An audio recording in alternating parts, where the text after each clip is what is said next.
చాలా రోజుల నుంచి సరైన హిట్ లేక ఇబ్బంది పడుతున్న రౌడీ హీరో విజయ్ దేవరకొండ ప్రస్తుతం చేస్తున్న సినిమాతో స్ట్రాంగ్ కమ్ బ్యాక్ ఇవ్వాలని పట్టుదలగా కనబడుతున్నాడు. ప్రస్తుతం కింగ్డమ్ అనే సినిమాలో నటిస్తున్న విజయ్ ఈ సినిమా షూటింగ్లో రెగ్యులర్గా పాల్గొంటున్నాడు. సాధారణంగా గతంలో ఒక సినిమా సైన్ చేసిన తర్వాత ఆ సినిమా కంప్లీట్ అవ్వకుండానే మరో సినిమాపై ఫోకస్ పెట్టి చేస్తున్న సినిమాను లైట్ తీసుకుంటాడు అనే ఆరోపణలు అతనిపై ఉండేవి. కానీ ఇప్పుడు మాత్రం విజయ్ దేవరకొండ రూట్ మార్చాడు. కింగ్డమ్ సినిమాపై భారీ ఆశలు పెట్టుకున్న ఈ యంగ్ హీరో కమిట్మెంట్తో వర్క్ చేస్తున్నాడు. ఇక ఈ సినిమా విజయ్ దేవరకొండ కెరీర్లో పక్కగా స్పెషల్ మూవీగా నిలిచిపోయే అవకాశాలు కనబడుతున్నాయి. తెలుగులో జూనియర్ ఎన్టీఆర్ వాయిస్ ఓవర్ ఇస్తే తమిళంలో సూర్య సినిమాతో గొంతు కలిపాడు. ఇక హిందీలో రణబీర్ కపూర్ పవర్ఫుల్ వాయిస్తో ఈ సినిమా కోసం తాను సైతం సిద్ధం అన్నాడు. సినిమా షూటింగ్ ఆల్మోస్ట్ కంప్లీట్ అయిపోయింది. మే నెలలో ఎలాగైనా సరే సినిమాను రిలీజ్ చేయాలని డైరెక్టర్ టార్గెట్ పెట్టుకున్నాడు. ఇక లేటెస్ట్ గా ఒక ఈవెంట్లో పాల్గొన్న విజయ్ దేవరకొండ ఇంట్రెస్టింగ్ కామెంట్స్ చేశాడు.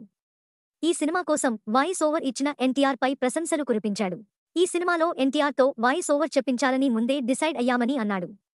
ఎన్టీఆర్ తప్ప వేరే ఎవరు కూడా సినిమాకు న్యాయం చేయలేరని తాను బలంగా నమ్మానని, అందుకే డైరెక్టర్ లేకుండానే ఎన్టీఆర్ వాయిస్ ఓవర్ చెప్పేశాడని కామెంట్ చేశాడు. తనతో ఎన్టీఆర్ చాలా ప్రేమగా మాట్లాడాడని, అది తన జీవితంలో మర్చిపోలేను అంటూ చెప్పుకొచ్చాడు.